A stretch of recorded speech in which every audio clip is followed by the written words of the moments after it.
I think the bike industry is extremely traditional in the way that it approaches certain products. Every project we start off, we kind of think, how can we do this differently? We don't just go to the standard factory that churns this out. When you approach a factory that just makes saddles with a saddle design, they'll look at it in the conventional sense. But if you go to a factory that makes other things, they have different machines, they have different manufacturing methods, so it opens a whole world of manufacturing. Fabric started about 6 years ago. The objective of the business was to bring real innovation to cycling products. I like to make lots of changes, do lots of iterations. If I'm trying to change the width or the shape or something like that, it meant that the designers had to go back and redraw it, and it took a long time, and that was holding us back. Fusion 360 solved that immediately.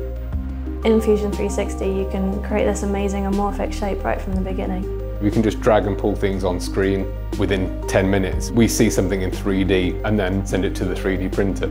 Sometimes we don't even bother with a sketch anymore because we can go in there and essentially sketch with the T-splines environment.